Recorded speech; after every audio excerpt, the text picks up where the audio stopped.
Hi, I'm Rabbi Bison. You're watching Tape with Rabbi Doug. We're gonna see Rabbi Doug. We're gonna see Rabbi Doug. We're gonna see Rabbi Doug on your TV tonight. But Daddy, I want to watch Monday Night Football. Forget about Monday Night Football. There's no other thing we're going to watch on Monday but Rabbi Doug. Yeah, Rabbi Doug on TV tonight. We're gonna see Rabbi Doug. Oh, everybody talk about Doug. Shalom and welcome to Taped with Rabbi Doug. My guest today is my good friend Mayor Sherman. Mayor, welcome to the show. Thank you, thank you. He is not the mayor of anything. That is actually his first name. That's right. But he is the mayor of Bison. You know, what does it mean, Bison? Buffalo, Bison. I want to talk about kosher, and we'll focus on the Chicago area, though it really is a universal subject. I want to talk about kosher meat, and I want to talk about how these things come about and where they come from, because people don't know. I want to start out by talking about kosher meat. Now, kosher meat doesn't mean that the meat is blessed by a rabbi. It means that the meat follows the standards of the Torah, of the Bible, and the rabbinic standards on how the Bible wants, how God wants us to follow those biblical laws. So let's start out first with all meat, and generally we're talking about cattle and sheep, the two main meats which we can find in a kosher supermarket or sometimes in a regular supermarket that carries kosher meat. These two animals, along with goats, which would fall under the same category, are really brought for slaughter in slaughterhouses that are kosher. The shochet, who is a trained slaughterer, actually says a blessing, not blessing the animal, but a blessing to God to say, I'm doing this for the purpose of kosher slaughtering. And we have to, when he slices, the knife that he uses is like a razor blade. It can't have any nicks in it. Must not and does not check his own chalaf. There is a boidik sakinim, a person specially appointed whose job is only to check chalafim. The chalaf is checked after every shrita, and in the slightest change in the chalaf, slightest shinui, the chalaf won't be used anymore. Every chalaf must, before each shrita, must be as perfect as it was before the very first animal he shechted with the chalaf. There are always two shachtim who work in rotation, and the shoichet has every assistance to help him do nothing but the maaseh hashchita, the action of shchita. The cleaning of the neck of the animal is done by an operative of the company. Everything else is done for him. He just has to shecht. That causes the shoichet to be very relaxed. There is, in addition to the two shachtim and the boidik sakinim, we have a very eminent moireh roa who is himself an expert shoichet boidik, Arav Ephraim Kremizi, which adds another level of security to the kashrus of the shrita. After every 5 shritas, the chalaf is dried by the boidik sakinim, and the chalaf is checked dry, which is also very important because sometimes you can feel better a slight problem on the chalaf when it's dry more than when it's wet. He slices, he has two different simanim. You want to tell us about those simanim? What are the two things that a shoichet has to do to make sure that when he is slaughtering the animal, that animal is kosher? Okay, well, the shochet needs to sever both the esophagus and the trachea in majority. It's important that when they do that, they're going for more than just a majority, and at the same time they will be severing the carotid artery and depending on which animal, it's the vein, so that there's an immediate loss of all blood pressure in the skull. Now that sounds very gory, but it means that there's no pain to the animal. Absolutely. And if, by the way, this is very important, if when the animal is slaughtered, if there's any hesitation in the slicing, any type of hesitation, he coughs, he gets stuck on something as he goes, the animal's not kosher. Right. And it gets put aside for non-kosher sales. It cannot be considered kosher in any way after that. So after this slaughtering, obviously, we have a next step, which is the washing, the soaking, and the salting of the animal after it's skinned. The beef is then taken to the shria and malicha, to the soaking, pre-salt soaking, and the salting, and then the post-soaking. The malicha is done to a perfection which is hard to find in other places. With a lot of thought and a lot of input, we've managed to get it to a point where the meat is 100% covered with salt, and the malicha is really muhdaras other tachlis. The beef is hanging on the line, which takes a whole hour to go round, and then it enters the area where it's going to get washed off.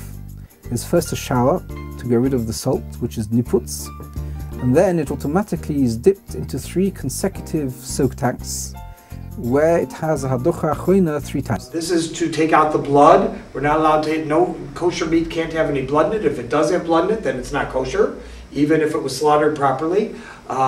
There's also along the way the checking of the organs, glot, kosher meat, as we call it. Kosher meat has to have the organs checked to make sure there's no holes in the organs, no disease in the organs, no lesions in the organs.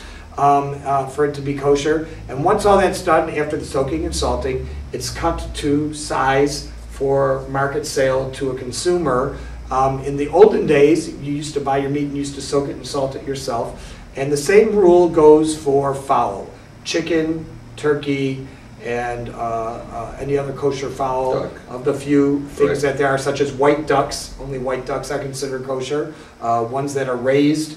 We don't ever slaughter wild birds. We only slaughter birds that are raised on a farm and to be used for kosher meat. And these fowl also have the same rules, but the rule with a fowl, which is different, is that before the washing, soaking, and salting, the animal has to be kisui dam, it's called. The blood has to be spilled from the open area of the body into the earth or dust or ashes, as would all be acceptable. And in slaughterhouses, they actually have piles of earth, and the animals are hung to do this. And there's a blessing said there too. And there's a blessing said there too for the kisui dam, which is a different mitzvah, a different commandment in the Torah for birds. Doug, now I know why you wanted audiovisual. That was it. I mean, there was an awful lot There's there. a You lot. just, wow, 5 minutes and you just gave the whole cliff notes on kosher meat. So we've talked about beef, about lamb or goat. We've talked about chicken and turkey and kosher ducks, but we haven't talked yet about venison, because a deer is a kosher animal. We haven't talked about buffalo, because a buffalo is a kosher animal. And there was a time that bison meat was very, very available in the Chicago area, and it kind of disappeared off the market for a long time. Even restaurants were serving it, and it disappeared. And now bison, buffalo meat is back. Can you tell me, when someone says bison or someone says buffalo, what is the difference between them? No difference. There's no difference. It's just a colloquialism. Buffalo, bison, it's the same thing. Now I know it's the football team in Buffalo, New York is the Bills, and that's another name, but it's just it's all one and the same. There are a lot of different species of buffalo, and I honestly couldn't tell you the difference between all the different species. It is a really big, wild, tough animal, but buffalo, the way that the company I work for, the way that they're raised, they are very, they are left to graze, they're natural, and it's a very, very tasty meat. But now the buffalo that we're talking about, the bison that's available in the kosher market right now, Right. these animals are raised for slaughtering. Is that right? Even though buffalo are considered to be wild animals, they are raised? Actually, raising may be a bit of a misnomer, and maybe a bit of a stretch. Whereas with cows, with cattle, they are there's a lot of intervention. They're herded periodically to receive shots, receive hormone shots, antibiotics. The bison that are raised on well, our ranch and most ranches, in fact, are left to graze. Some places have sightseeing tours where they'll take people out and see them actually in the wild. They're actually gorgeous animals. But as an adjunct to that, we will take certain animals before they're 2.5 years old, typically, and they'll be taken to slaughter. Now that's not in comparison to, for example, when people go out and buy veal, which are young cattle, right? Right. This wouldn't be considered to be young bison at that age at all. Okay. No, not at all. These are fully grown animals, anywhere from 1,000 to 1,200 pounds, and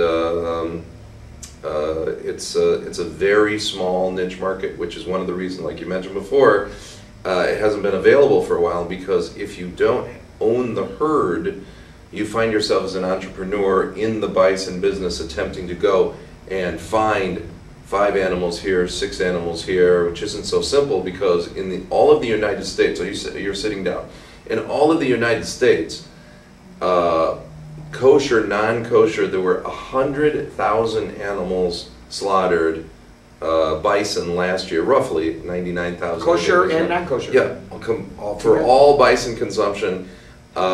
One slaughterhouse, an average slaughterhouse that does cattle, will do about 150,000. Just one slaughterhouse in cattle. So you know, everyone knows there's millions of cattle that are slaughtered every year, and bison is a very small niche. So now that it's back on the market, because the owners of this particular herd, about 850 head, have decided they want to designate part of their slaughter, the majority of their slaughter, whatever they can, to kosher. To kosher. Now, are these people also breeding the buffalo to have offspring so that they can raise young ones, and in the future use them also to increase their herd? Correct. They are buying animals outside, and they're also, of course, there's a full animal husbandry process. Yeah. So is this done like cattle ranches do, where they do artificial insemination to impregnate the buffalo, so that they do have offspring more often? That is a good question. I don't have the answer to that. Okay, I'm just curious. I don't know. The USDA requires that the animals be periodically, they need to be checked by a vet for parasites and other diseases, but we try and keep all of the intervention to a minimum, but as far as the breeding, I'm not 100% sure. Okay, that's okay, and you can't know everything when you're in the marketing part of the ordeal. Now, bison, buffalo, are considered to be wild animals, and I want to separate a difference between what we call in the Torah a behemoth, a domesticated animal which is raised on a farm, and a chaya, a wild animal such as a buffalo or a deer. These animals, different from a cow, a sheep, or a goat, they require kisui dam like a fowl, like birds. Isn't that correct? When someone slaughters a deer for kosher venison, or slaughters a buffalo for kosher bison meat, is it not true that they also have to hang these heavy animals and allow the blood to drip out onto the earth, onto earth or dust or ashes in piles, as one of the commandments of the Torah? So I believe, and we might have to get together, and we might have to have a retraction later on, but they are definitely hung. I don't think that a bracha, a blessing, is said on the kisui dam, because there is some doubt on whether buffalo should be one or the other. Right. I believe there's some doubt. I believe I've heard that before, so that's probably true. Right. So there are some In fact, there are some. Whereas with venison, they definitely do say a blessing, different, I Right, believe. right. I'm going to cover you see where the blood's. Yeah. Okay. ברוך אתה אדוני אלוהים מלך העולם אשר קידשנו במצוותיו וציוונו על כיסוי דם לעפר. Amen. ברוך אתה אדוני אלוהינו מלך העולם שהחיינו וקיימנו והגיענו לזמן הזה. Amen. Just come on, son.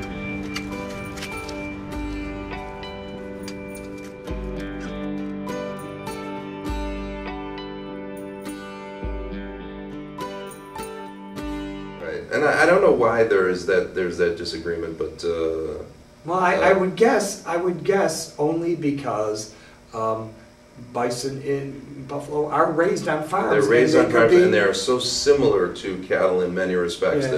The way the hind quarter is approximately the same ratio with the front quarter, and there's a lot of similarities, but Let's essentially talk it is a about different species. let's talk about the simanim of the symbols that tell us what animals are kosher and what animals aren't kosher. Now, of course, in the Bible, in the book of Leviticus, it goes through what animals are considered clean, which is what we call kosher, and also even in the book of Genesis, in the story of Noah, we see that there are 7 pairs of clean animals and 1 pair of unclean animals or non-kosher animals.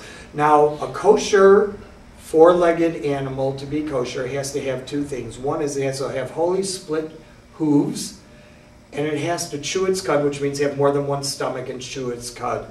And the animals that we've talked about today all fall under that category, where, for example, a pig isn't kosher because it does have wholly split hooves, but it doesn't chew its cud. A camel's not kosher for the same reasons, that it doesn't have the 2 simanim, these 2 characteristics about it. Horses. And horses also do not have these characteristics about it, and so on and so forth. But the animals that we've mentioned do. So that's the first thing. And then, of course, we talked about birds have to be domesticated, birds that have always been raised, and not being birds of prey or hunting birds. And finally, fish have to have fins and scales throughout their lives to be considered to be kosher fish. We've gone through now, I think, covered every category. But to go back to the bison, let's talk about the meat of bison. We're always looking for, all of us who go shopping and buy ground beef, for example, lean ground beef. We don't want too much fat in our diet. We don't want to buy fatty ground beef. We look at it, and if we see too much white, we say we're not buying that ground beef this week because it was too fatty. What is the difference between the average fat in a pound of ground beef to the average fat in the pound of ground bison? You're looking at most 10%, sometimes 15% fat. In other words, you know, when you get your ground chuck, you want your 80-20. You can't get 80-20 out of. Well, you could. The butcher who prepares the ground beef would actually have to search the animal for more fat and add it in intentionally. You're talking about who prepares the... Who grinds it. Grinds which animal are we speaking? Who grinds the bison. Grinds the bison. Right, grinds the bison. You would actually have to add more fat from other parts of the animal in order to get you to 80-20. Your fattest would maybe be 15% fat. So you're saying your average bison is 15 to 10%? 5 to 15%. 5 to 15%. Right. What you have on the market of ground bison now is less than 10%. Less than 10%? Yeah. Wow, a big difference. So bison meat in this case would be much healthier than ground beef. Right, right. And consequently, since you still have the same weight, you have much more protein. What about steaks? What about bison steaks compared to beef steaks? Is that the same role? The same thing. The same thing. In fact, when I got into the business, I was a little afraid on the taste side. You know, the flavor is in the fat, and I was a little concerned. You know, you do have to be careful to cook the bison slower, or it will dry out. But it's delicious, and you get essentially the same cut. You get your rib steak, your minute steak, strip steak, skirt steaks, now and they're all much less fatty. We have a number of kosher meat markets. It used to be back in the 60s and 70s, and before the 60s certainly, Right. but there were a number of private kosher butchers in the Chicago area, and here in Chicago now, we only have large meat processing plants and sales. And so the supermarkets that sell kosher meat and the meat, the two larger meat markets here in the Chicago area, one in Skokie, one in Chicago, that sell fresh kosher meat, are they and the supermarkets that sell kosher meat all selling Bison as well? The large supermarket chain does not have it yet because just it's a long process in getting any new item there. But yes, the smaller independent grocers all have it now. Very nice. And what about kosher restaurants? Now we have, in the Chicago area, we have in West Rogers Park a couple of kosher restaurants that sell meat in the suburbs, the Skokie area, the Northbrook area, Highland Park area. We have Lakeview. And Lakeview area. We have kosher restaurants that sell meat. Are they all selling Bison now? All but a couple. All but a couple. Yep. All but a couple. Yep. And now tell me. Is the Bison market there? I mean, you know, when you bring something new into a market, you got to say, you know, people are used to buying what they buy. Bison meat, I presume, is a little bit more expensive. Am I correct? It's quite a bit more expensive. Quite a bit Not more just expensive. a little more expensive, yeah. Quite a bit more expensive. You're saving possibly 15% in fat and a higher protein Right. value with it. So somebody who might go out and buy organic might jump to buy Bison meat because they're looking for the healthier way to do things. But your average consumer is used to buying what they buy. It's been acceptable to them all this time. How does that consumer come along and say, you know what, I'm going to start paying more money for Bison, and am I going to accept it for tasting really good? I don't know. It's purely a niche play in the whole, in all of, when consumers come into a market and they're going to make a choice, Bison is going to be a very small percentage, and I don't know what percentage, but you could ask the same question about value-added meats. Pastrami, that's homemade pastrami here is around $24.95 a pound. Now, everyone knows that when you cook a pastrami, you lose weight. So whatever you started in your mind at was, you know, I'll spend $10 a pound for the better cut, or $12 or $14. Say, well, $24.95, and I don't have to do the cooking. It's ready to slice and it's ready to go. Well, in the New York area, the premium pastramis go for $37 a pound. Now, all of a sudden, wow, that's a big item to feed my family protein. So, yes, the consumer is not going to cholesterol. That's right, and sodium. But people aren't going to come, and this is not going to be the first choice because it is more expensive, but it is going to be an important niche. And it's a premium product, so we're